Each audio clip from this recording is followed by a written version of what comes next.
Hi, and welcome back. I'm so glad you're back here with us this week. Okay, you know it's so rare that I have a guest on multiple times, but today I just had to do it. One, she's my friend, but two, this girl drops gems and teaches just at a whole other level that I had to expose you to it yet again. Okay, Ashley Stahl, she's the founder of Wise Whisper Agency. She's literally crafted hundreds of TEDx talks and speeches, stages all over, from South by Southwest, MGM, so many venues and events, other level. I mean, her speaker agency is crushing it, and she's turning dreams into reality for hundreds of people, and she can do it for you too. Ashley, thank you so much for being here with us today.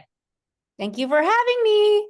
Okay, so there's so much we want to talk about today. How to craft an ideal talk, how to be a captivating storyteller and blow people away, and how to go viral. But before we get into your wheelhouse, and you've done all of those things, and I can't wait to hear from you on it, I was just asking you offline about when you worked at the Pentagon, and you took me into this whole story about how when you were at the Pentagon, you were asked to speak and give your first keynote ever.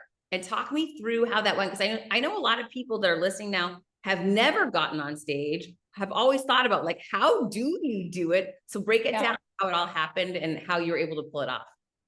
It's so funny. I always used to think that when we would see somebody on TV, somebody like went running after them to grab them and put them there.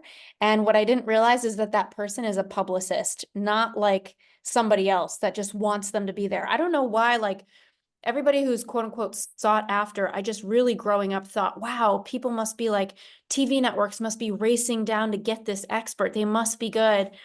I didn't understand the world of PR and publicity, and how there is just entire workforces full of people that people are paying to get them on TV, to get them on stages. I had no idea how much personal brand can be a game of pay to play. Or if you don't want to play or pay, you need to work and get it done, because it's a lot of tedious work. So for me, in my 20s, I worked in national security. It was during the Obama administration. I know we live in a very politically heated era, so I hope nobody gets spicy about that, for better or for worse. What we can agree, regardless of our politics, is that he was seen as a pretty good speaker. And so I would watch him speak, and one of the things I noticed that he would do is he would always pause. And in his pauses, I could see people processing his information in such a different way. Meanwhile, I ended up getting a job working in national security at the Pentagon. And so I wasn't really tied to him. My team reported to the Secretary of Defense. But I worked and I spent my whole life trying to get there. I learned languages, I got the degrees, I spoke French, Arabic. I started learning Dari, which is spoken in Afghanistan. And so there I was at the Pentagon in DC. I was like 23, and I wanted to join the CIA. I wanted to become a spy. And the reason I wanted to do that was because people always shared things with me. And I thought, wow, after seeing 9/11 happen, when I was in high school, standing there watching the TV screen, I thought, wow, if this is happening in the world and I can use my language skills and my people skills to fix this in some way, because I always knew it was a gift from a young age, I'm going to use it. And what I didn't realize or calculate was how much I didn't know myself, how much my values didn't really line up with being a spy or working in national security. But I benefited from a lot of the trainings. They put me in the FBI. We learned different communication tools like elicitation and counter elicitation. So what that looks like, Heather, is if I'm wanting to get information from you, I want to know how many people you're in a class and you walk out the door, and I want to know how many people are in that classroom. Is it 5? Is it 10? I'll say, hey, that's a pretty big class you have right there. What is that, like 20 people? And then you'll say, no, it's 10. You make people correct you. That's counter elicitation. So there's so many different communication tools I learned, and I like to think that I use my tools for good and not for evil. But, it's been years since I worked in national security, but I'll never forget, I went to an award ceremony. I got this award in DC. I met this girl. Her name was Sarah. And I have so many friends named Sarah. There's something with me and the Sarahs. They've all been so good to me. This Sarah, she won this award with me. It was like a top 99 ceremony for women under 33 in national security or something like that. My dad flew into DC. He was like so proud, of my little award. And I was like, oh, you look so put together. Who are you? And I'm talking to this Sarah girl. She goes, oh, I just gave a TED talk at the UN. It's the TEDx UN Plaza event. I was like, oh my gosh, that's so cool that you did that. And I said to her, one day I hope I can do something like that. And she looked at me and she said, oh, I'm sure it's coming. And she said it like a cartoon, like a sparkle on her tooth, like, ding, like, I'm sure that's going to happen for you. I'm like, no, it's not.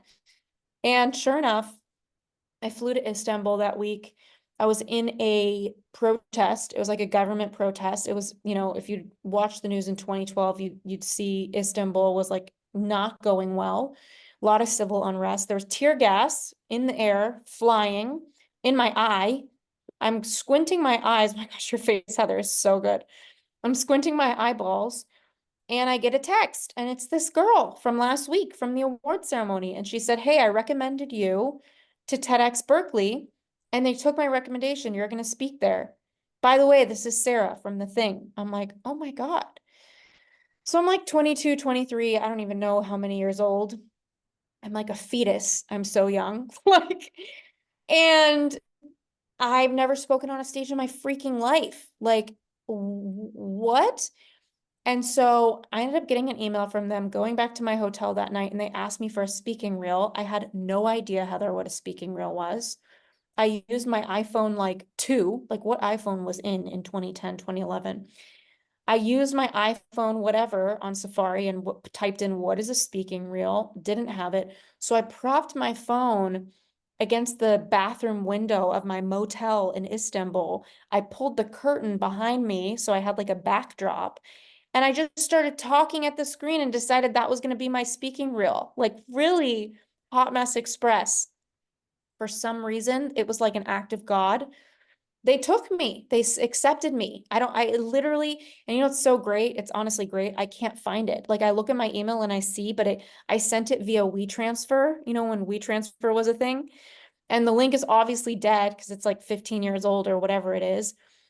And thank God it is, because I don't think I could sit and watch myself in this video, but they accepted me as a speaker. I ended up going on stage after Guy Kawasaki, who is I don't even know how to describe him as a speaker, like an epic speaker, and he's a legend. And everybody, when I got to the TEDx Berkeley event, it was 2013, that event, because once you get booked for a talk like this, you still have 3 to 6, even 8 months to prepare. It depends. There's some runway. So I got the yes. Every night I thought they were going to take it away from me. They were going to change their mind and be like, never mind, you're not our speaker. Because I just felt like this imposter, because I kind of was. Like, I'd never spoken in my whole life. But that's the thing that makes the TED and TEDx brand so awesome, is that they're really looking for people who have a story. And the thing that I've learned as a writer at my core, that's really who I am, is that you can make stories and art out of everyday life. That's what great writers and artists can do. So I deeply believe that everybody has a story to tell. And this moment in time was my moment to tell mine. So I got on stage right after Guy. I forgot my lines as I was walking up, and then I just kind of centered myself and remembered everything. I memorized every word of my 9-minute speech. And the thing went viral, which was like just mind blowing. And the reason that was possible was because when I got this TEDx talk opportunity, I found somebody in the administration in DC, and who was a speechwriter. And I said, look, like, I'm about to embarrass myself and fall flat on this YouTube red dot thing. Like, you've got to help me. And he just sat me down for like 20 minutes. And he's like, here's how you write a speech. There's the opener, there's the key points. There's the how many minutes is it? Okay, 9 minutes. Okay, that's only 3 pages typed, Ashley. That's not a long speech. You should memorize it. If you memorize it, you'll say it better.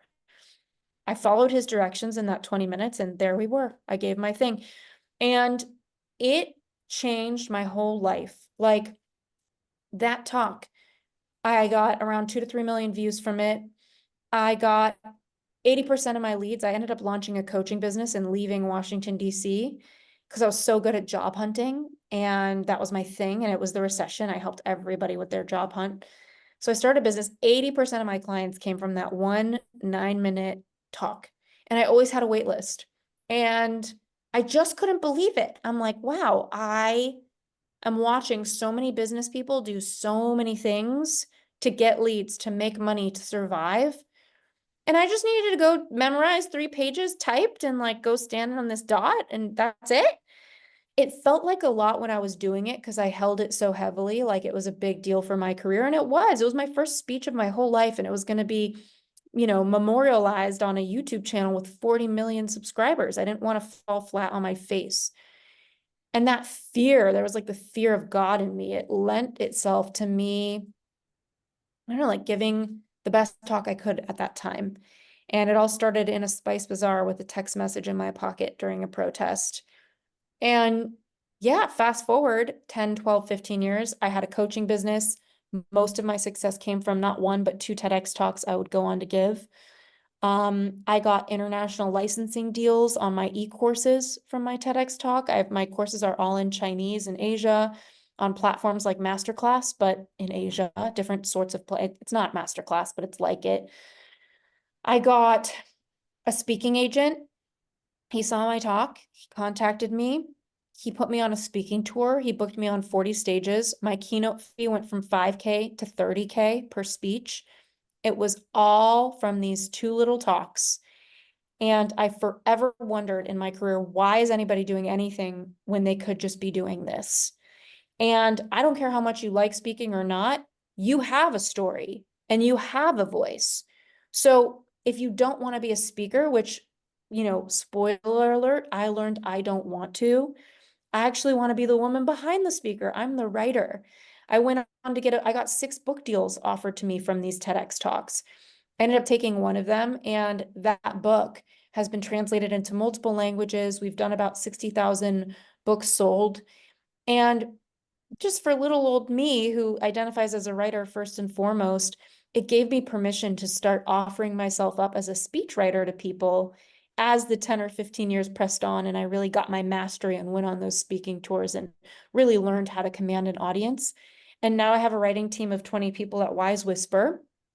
We do many different things, but the most important ones is we help craft keynote speeches. We help get clients booked on all sorts of stages. 100 of our clients we've helped get booked on the TEDx stage with 100% success. But we help clients every single month. We pitch them to up to 40 aligned stages. So anyone who finds us that wants to establish themselves as a speaker, wants to speak for their brand, get book sales, get clients through speaking, we pitch them every single month as part of our offers to get them booked for those. We ghostwrite books. So I've become officially the artist that I was meant to be. And it's funny because I opened up my book in preschool, and I remember the thing in preschool that happened at preschool graduation. The principal said, "What do you want to be when you grow up?" And that was our graduation ceremony. All the kids went up to the microphone and said, "I want to be a firefighter. I want to be a, whatever." I walked up, and I think it was like a class of 30 kids. And I said, "I want to be a mom and a poet." And I waited for the audience to clap. And it was like a black void, like deafening silence. And it's wild because that's just how life is, right? Like, who you want to be so early sometimes. And then I went off and worked in national security and counterterrorism. I went off and had a career coaching business. And then eventually all these things brought me back to who I am, which is I wrote a book. Now I oversee a speech writing team. We're writing speeches, and we're not just a speech writing team. We're like a fucking dynasty. Like, the people on my team, I have writers from shows like Succession, New Girl, Lizzie McGuire, That's So Raven, like classics, and like shows right now that we're watching now. Our executive creative director spent 13 years at Apple. She was Steve Jobs' right hand, making decks for him, writing speeches for his executive team. So where I'm at now in running this agency is really being in an energy of creativity, of artistry, of poetry.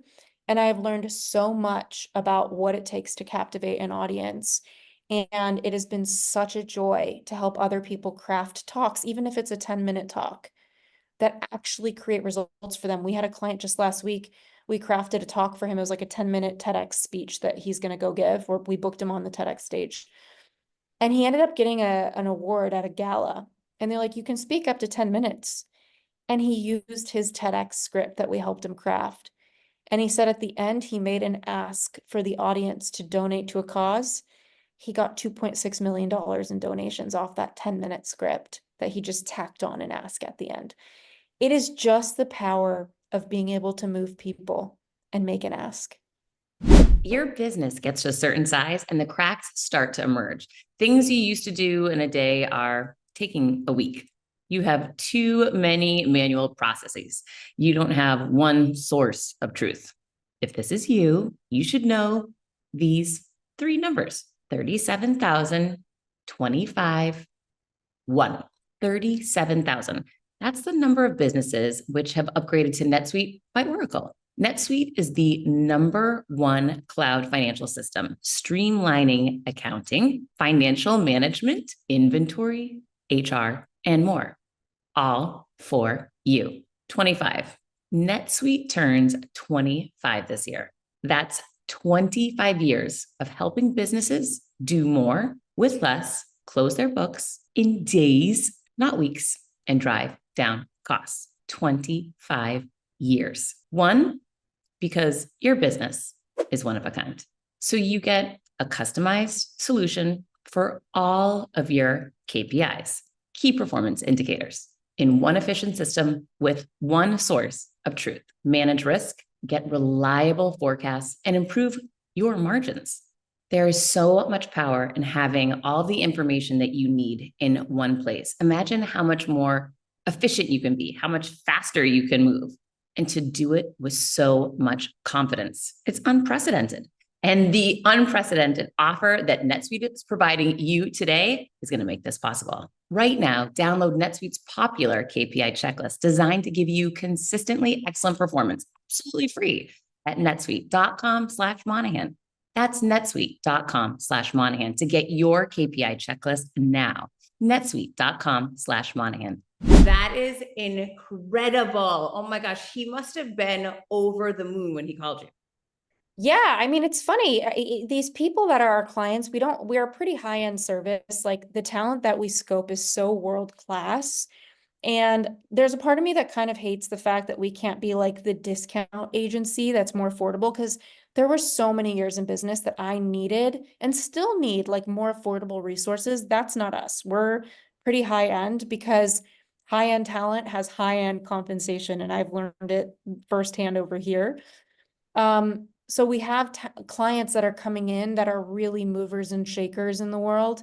So for him, I guess it was just another day, like he pulled 2.6 million, but he shot me a text and said, great script. Like people were in tears and they just donated so much money to my cause. And I just thought, like, isn't that wild that the only thing standing between you and what you want are the words you choose and how they make people feel? Like that ability to have a conversation that moves somebody is the epicenter of getting what you want out of your life. Oh my gosh, you make it all sound so simple. However, it doesn't feel that simple for the rest of us. Right. So break down for us or share with us how, like, what is captivating storytelling and like, how do people use that in day-to-day life? Yeah, yeah. You know, one of the things I've been sitting with recently is that there's a lot of different types of storytellers. And there's two types that we really lead with at Wise Whisper Agency. So and I'll just give everybody I say 9 types. The 9th one is the boring storyteller. So there's really just 8.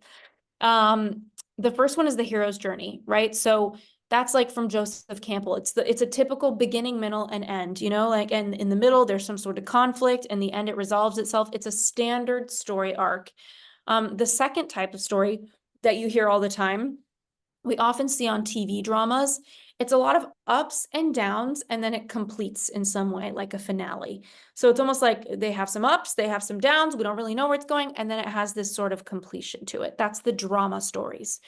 The snapshot stories that's what I like to call them. It's snapshots of multiple stories from multiple people's perspectives and bringing them into one. So we see this type of storytelling in a lot of movies. And as people are listening, especially if they have a pen in hand, they can write this down. They can start to see, like, what kind of storyteller are you, right? So the snapshot stories, there's a movie called Life Itself. It's a tearjerker. It shows a car accident happening and somebody dies. And the whole movie backs up, and it's written in a way where you look at the life of every single person that was impacted by that car accident. And then the movie ends with all of those people coming together and meeting each other. A lot of books are like that. A chapter might be the name of a character and the chapter is told through the name of the character. This is snapshot storytelling.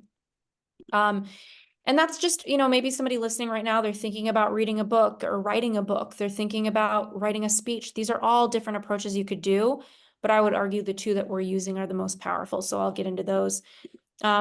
The fourth type is the gap stories. It's comparing what is now with what could be. We see this often in speeches, like MLK's, Martin Luther King's I Have a Dream speech. That is a traditional gap storytelling method. My dream is that it's over here. We're over here. Very, very common storytelling method. You see a lot of politicians doing that. One of the stories, the fifth one is the proof in the pudding storytelling. I use this one quite often. Politicians use this a lot, and we've had a lot of politicians come to us and ask us if we can write their campaign trail speech for them, because it's like a TED Talk. It's like this inspirational 10-minute thing that gets people rallying. So the proof in the pudding stories, it's about one core concept with different people or situations to prove it, right? So you might see a core argument and then a lawyer is using evidence to prove it, stories to prove it. Or you might see a politician saying, this is what we should do, and here's all these people that are impacted by us not doing this. We're proving that we should do this. So that's an educational framework, educational storytelling. We use that quite a bit at Wise Whisper Agency, and might get more into that. The sixth one is mosaic stories. It's showing how all these different ideas came to be, all these different fragments came to be. So one thing I think about a lot, and maybe this is just that I worked in counterterrorism, is the Arab Spring. So we remember like the entire Middle East like lit up in like around 2012 Arab Spring. And there's a lot of little pieces of that movement that became momentum to create the entire movement. So if somebody wanted to tell a story about something like the Arab Spring, they might want to use the mosaic method. They're grabbing little peaks and little moments of different people's lives, different situations that catapulted into one full movement. The seventh is the bait and switch story.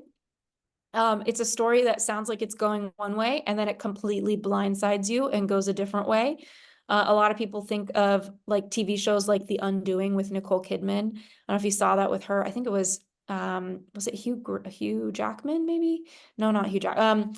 That show on HBO was all about like somebody was found dead and who did it. And then in the end, you get completely blindsided by who did it, right? That's the bait and switch storytelling.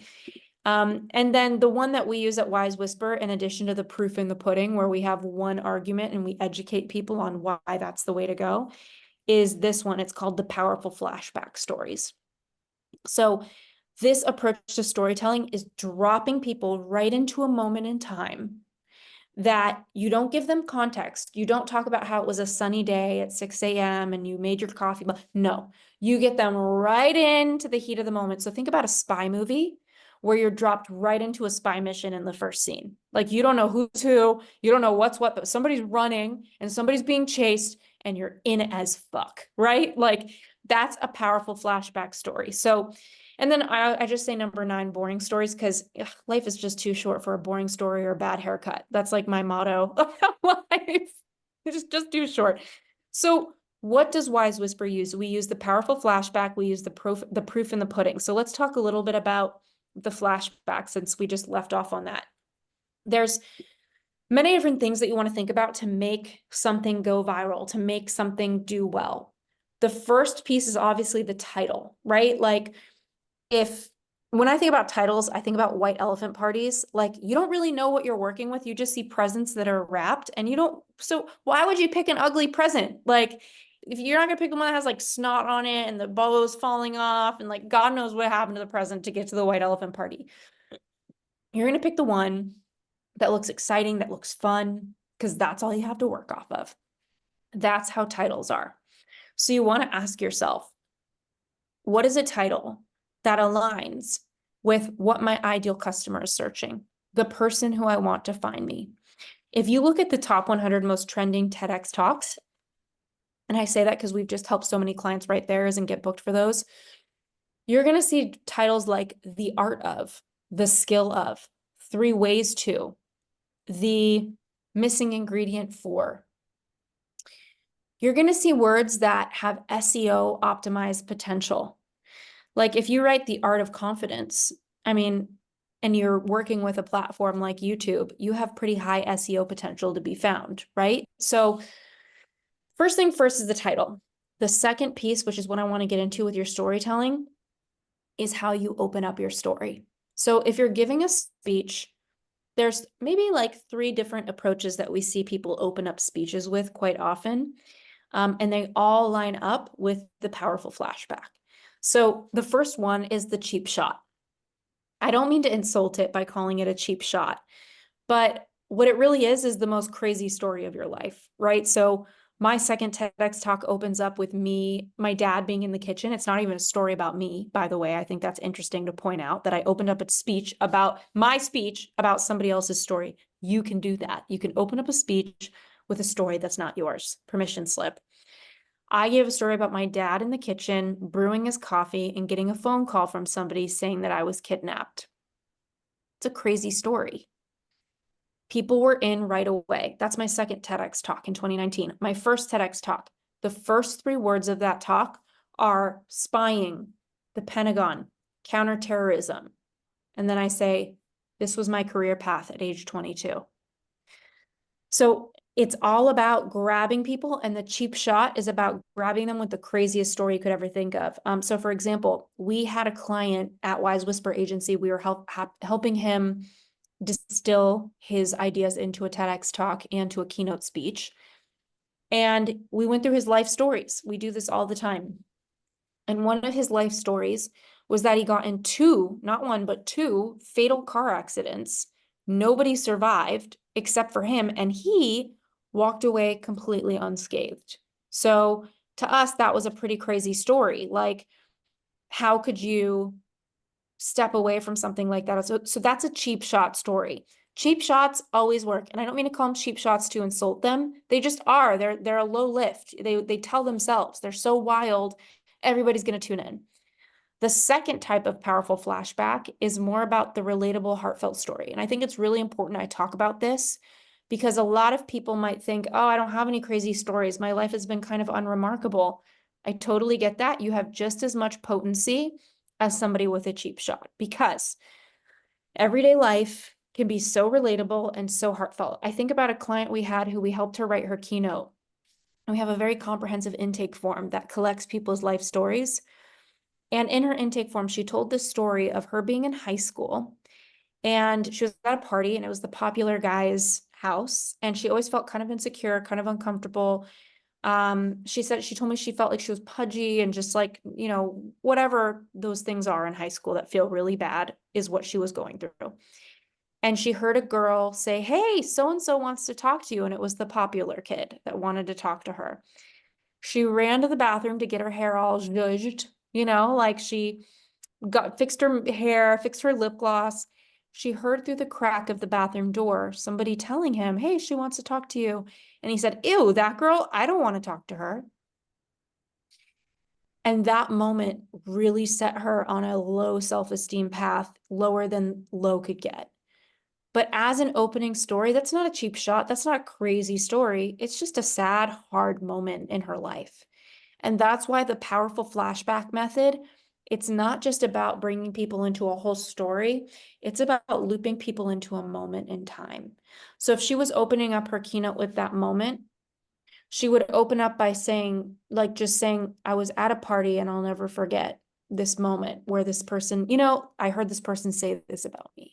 And then she can back into the whole story. It was early in the morning, but that hook of getting people right into that pain moment. And I think a lot of people think storytelling and speeches are about making people cry. And that's not the case. This is just a sad story. There's a lot of heartfelt stories, right? I think about a client who we wrote a speech for her about burnout. And when we really looked at the speech, it actually was a speech about having fun. We opened up her talk about her surfing. And it was like the first time she did something fun after years of being so burnt out and being a workaholic. And I think that's what it's really about, is taking a simple story, but looking deeper beneath it and saying, what does this story really represent for me? and making that be the thing that you share about in your flashback. So she could get on stage and say, the first time I had, in 2017, I got on a surfboard and I realized it was the first time I'd had fun in 10 years. So it's like really just opening up and painting a picture for people in a heartfelt way. So you don't have to have a cheap shot. The third type of storytelling is the conversational approach. This is the kind of story that you see all the time. You see it a lot on the TED or the TEDx stage. People get on stage and they'll tell you a shocking statistic. They'll tell you some sort of piece of data. And the problem with this one, we try not to use this very much, but I wanted to include it for people to just contextualize how this can exist in a powerful flashback, is people might start to have a discussion with the audience and drop a powerful statistic to get to their intentions or to get their attention. But then they start to converse with the audience, and usually the audience will get bored unless the story in the conversation is powerful enough and heartfelt enough. So it's kind of, I don't know, not as effective as giving a heartfelt story and taking people on a journey. Because if you say, did you know that 90% of the blah, blah, blah, blah has blah, blah, blah happen in their life? People will get your attention. But then once you start to back up and explain it, you could lose people unless you have powerful storytelling. So just something to consider if you want to open up a speech with like a powerful statistic is make sure you have a story to go with it. That is a flashback moment, something potent that people can go into with you.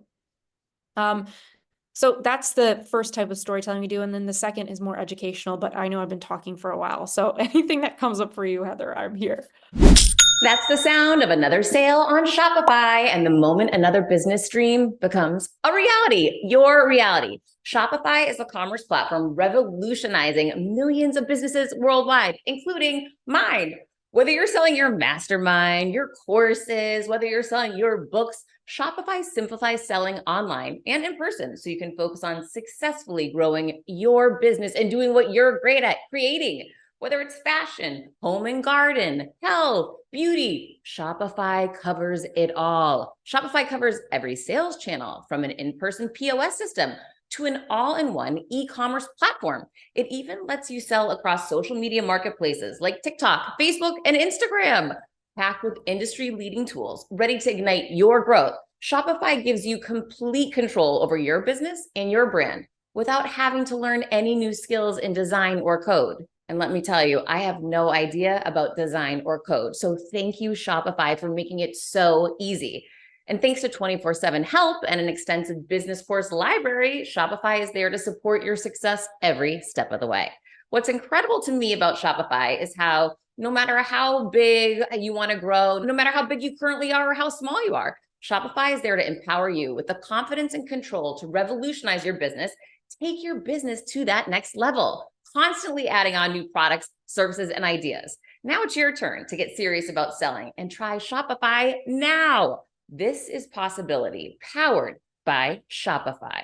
Sign up for a $1 per month trial at shopify.com/Monahan, all lowercase, Monahan, all lowercase. Sign up for a $1 per month trial period at shopify.com/Monahan, all lowercase.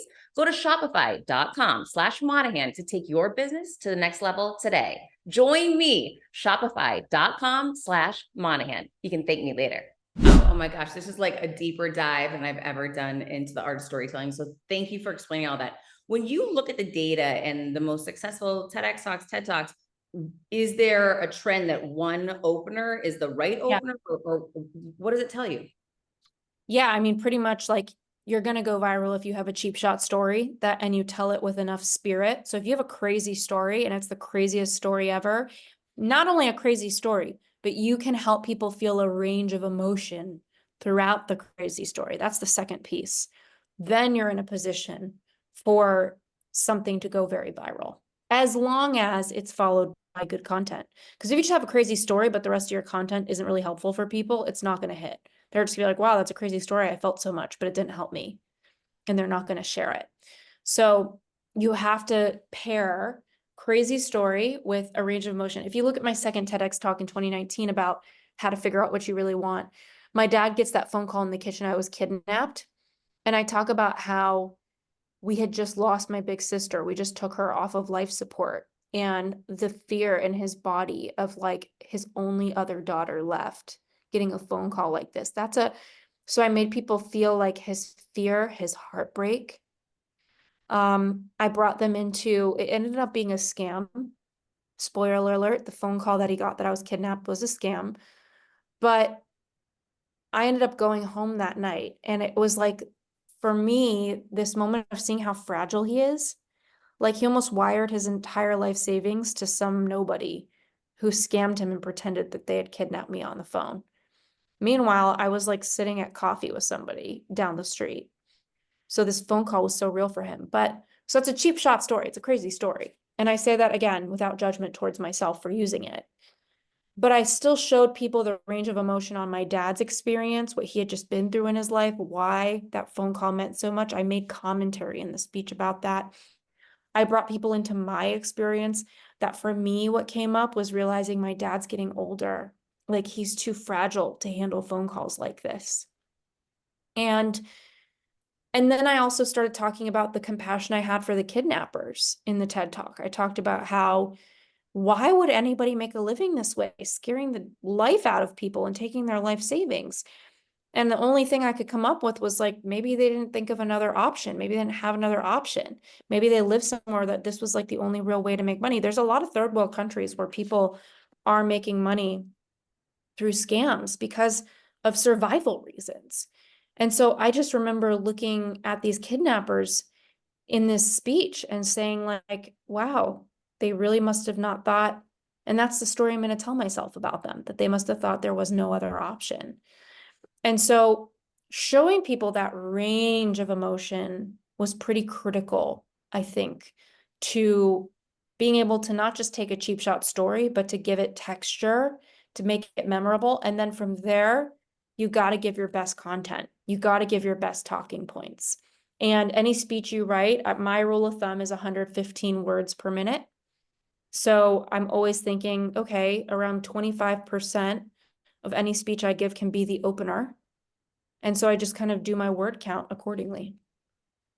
When should people be hiring someone to write a speech for them? So for example, as I'm sitting here, I'm like, I should have hired you to write my first TEDx talk. I didn't know what I was doing, right? Yeah, But I didn't even, oftentimes you just don't even know that's available to you, that's a thing, right? Like you just think, that you're not even allowed to do that. So when is it important enough that somebody should be actually hiring to have something written for them? It's such a chicken or egg thing because on one hand, we are pretty high end service. So I would tell people, work with us when you've already kind of done the lift to get yourself somewhere, but you want to get further. But then there's the other part of me that's like, no, invest in the best, get the best talk. Because people can come in and have us write a 10 to 15-minute talk for them. And that's scoped out at a lower price point, right? They don't even need to ask us to book them on stages if they don't want. And they want to do the tedious work of pitching themselves to get booked on stages. But if you have one 15-minute talk, and here's a mistake that I'm sure you've seen a lot of speakers make, is they say yes to every talk, and then they're constantly creating new content. It's one of the biggest mistakes you can make in your speaking career is constantly diluting what you know and turning it into these, new speeches one after the next. That really turns your speaking career into this graveyard of content that you haven't really mastered. And so I would say to anybody here who has at least, maybe 6 figures in their business, if you want to take your business to the next level, at least have a 15-minute talk. And by the way, if you invest in a team like ours at Wise Whisper, you can take that 15 minutes, you have a spine of your speech, and you can expand upon it on your own, right? Like if you don't want to pay us to make it longer, you can put that time in, but now you've got a base. You've got a base talk.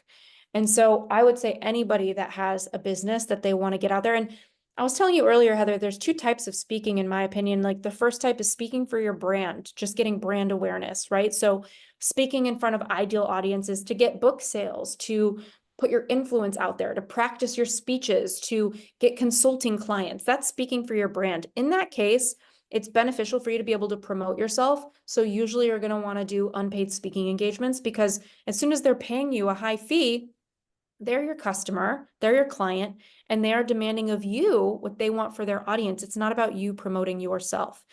The second type of speaking is that it's having an established speaking career, going on the speaking circuit, being a full-time speaker. And I know, Heather, with all of the work you've done in the speaking arena, that's a very real thing. Is there's a lot of people who want to be a full-time paid speaker. Those speakers usually will come to us to help them craft a TEDx talk and get it booked on the TEDx stage or any stage that they want. But I would say any business owner, you really owe it to yourself to have a powerful talk in your back pocket.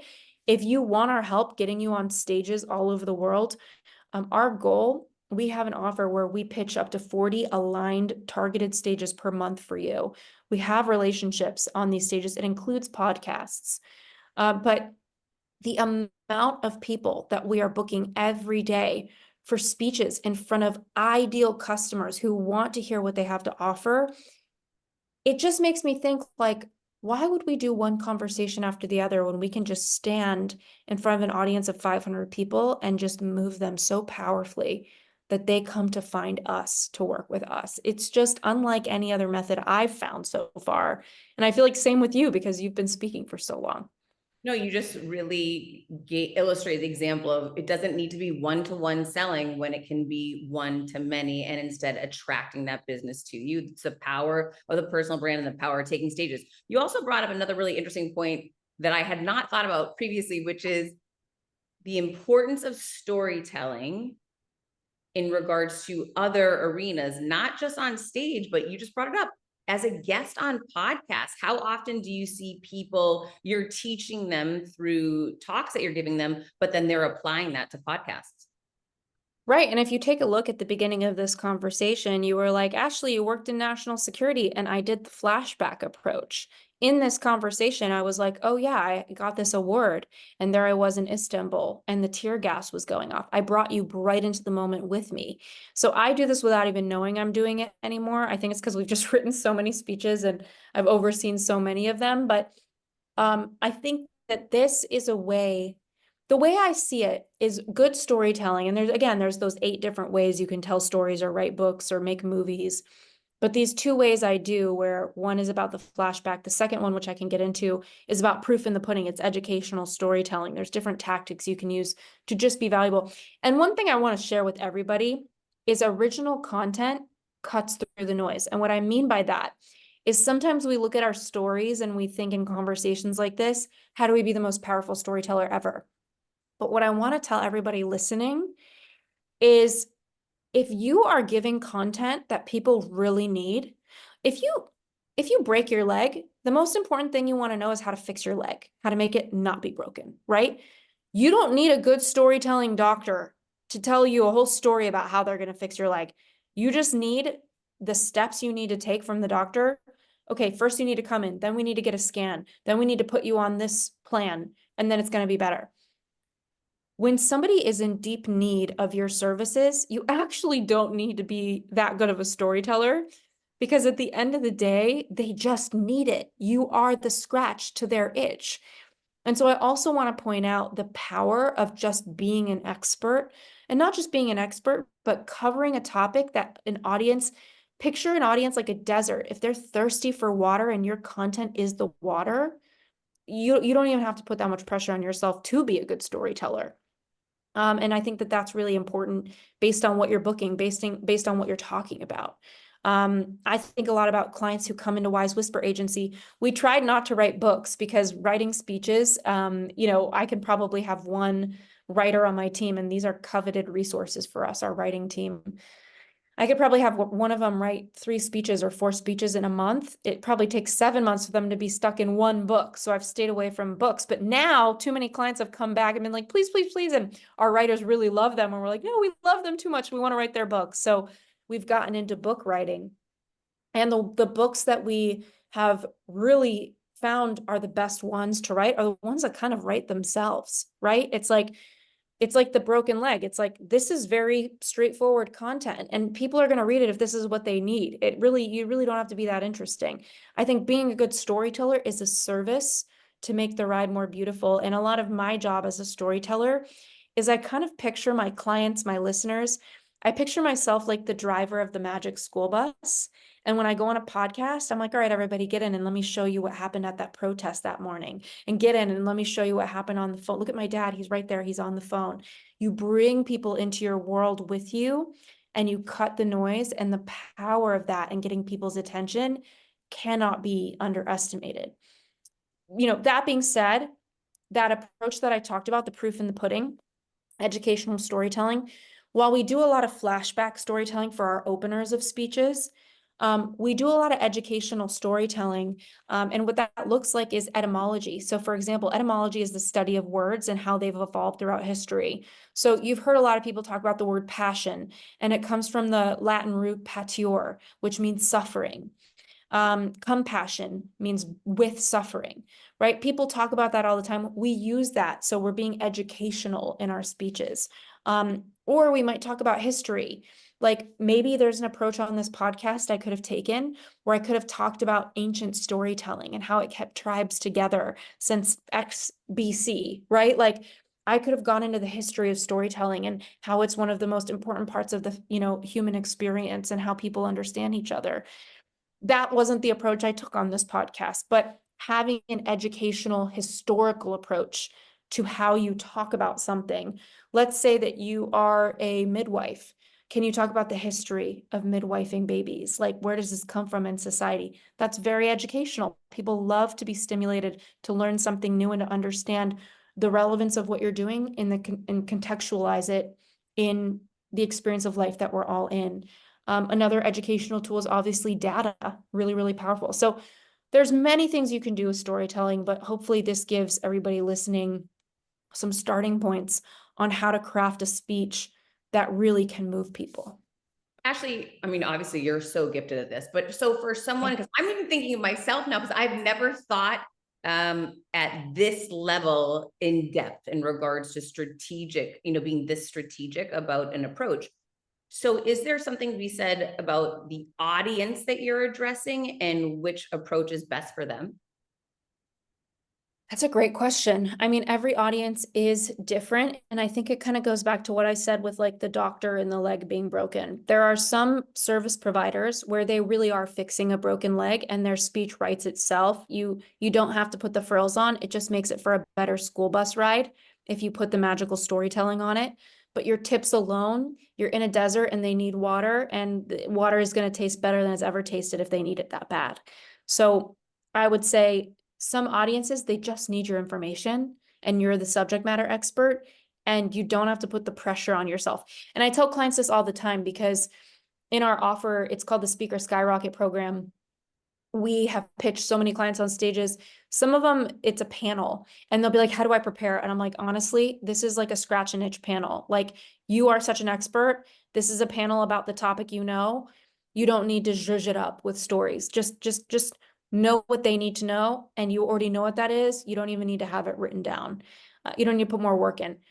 Then there's other audiences where maybe it's a more general audience and they're there to inspire. That's when the storytelling becomes pretty crucial.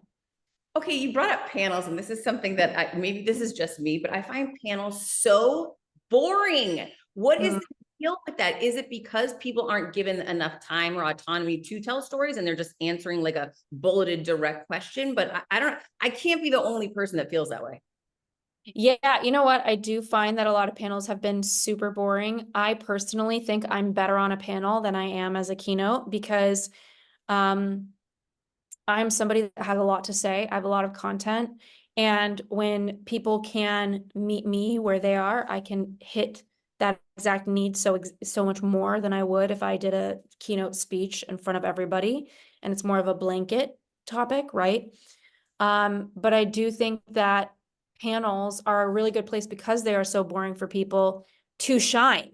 So one thing that a lot of speakers have is called bits and bobs. Like, I don't know if you've ever used that language in your speaking, Heather, but like I hear a lot of high paid speakers on the circuit use it.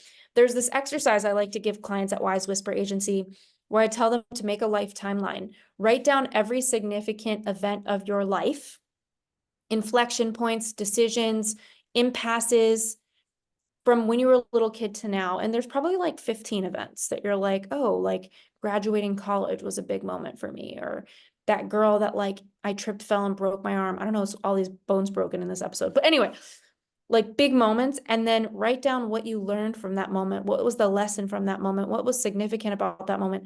The amount of clients who come in and fill out our intake form and say, oh my God, that pulled so many stories out of me I didn't even know existed.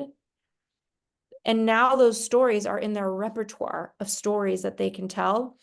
We call those bits and bobs. It's like you can pull a bit or a bob off the shelf and throw it in to a panel, right? So maybe somebody asked you a question from the audience. It's like they're grabbing on a bit or a bob that you have from your life stories. And because you've taken the time to excavate those, you are able to share those in a powerful way. One of the things I want to share with you is, a number of my clients have hired you in the agency to craft talks for them, land TEDx stages for them, land big stages for them. And one of the consistent feedback that I hear from everybody is when they're working with you or the team initially, the actual questionnaire that you guys put together, the work that they need to go through, right? Which you were just touching on a little bit of it, is so cathartic, healing, shocking. Like, and they all say the same thing. Why is that?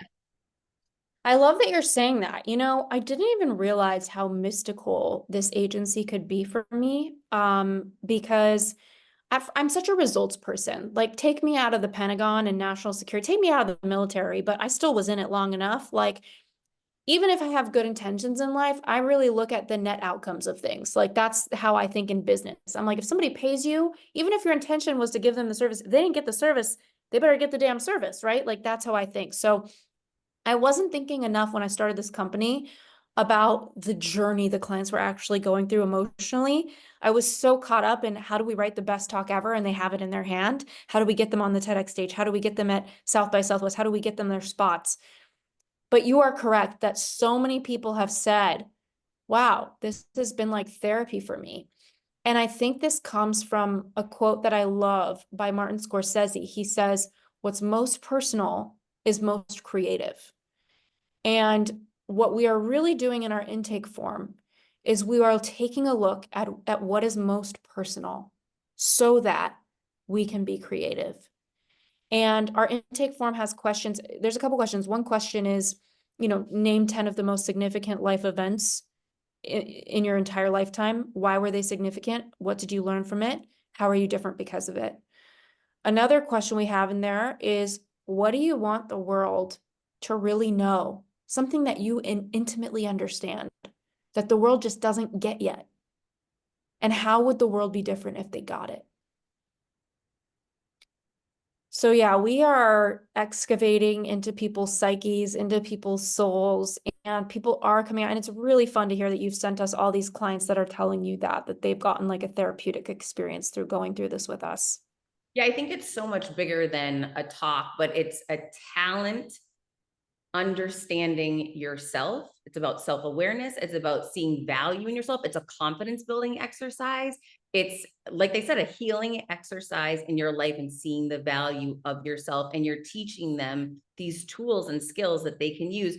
And it goes beyond just telling a talk. It's like you said, the power of storytelling and captivating storytelling is something that can be done one-on-one in a conversation with somebody, that you can use this tool everywhere in your life, and just like you're using right now on the podcast. Yeah, exactly. And that's my hope for everybody listening. I'm hoping that because of this episode, they become better storytellers and they make conversations that turn into results for them, all because they could bring people on the magic school bus with them. All right, well, tell everybody how they can work with you. How do they find you, and how can you unlock that magic in them? Okay, well, first of all, like, I am not me if I don't give this audience a promo, because I just love you and your audience. So anyone who contacts us within 90 days of this episode coming out, please let us know you came from Heather, and we'll give you $1,000 off whatever you do with us. But we have pretty formal offerings. Number one is crafting your signature talk. A lot of clients like that to be a TEDx talk and getting you booked on a big stage. A lot of clients like that to be the TEDx stage. We also craft all sorts of keynotes. We ghostwrite books, and we have an offer, the Speaker Skyrocket program on our website, that's all about just getting you booked on stages so that you can give the best talk of your life over and over and over and get all the business, more business than what you know what to do with. And that's all at wisewhisperagency.com. Guys, check it out. I mean, Ashley has done the most incredible work for so many of my clients. All I hear is 5-star reviews on her. And I personally know her. She's an incredible human, incredible person, stands behind her work. And if you're looking to become a better storyteller, if you're looking to have a keynote or a speech, a signature speech, this is the one place to go. WiseWhisperAgency.com. Correct. Thank you so much.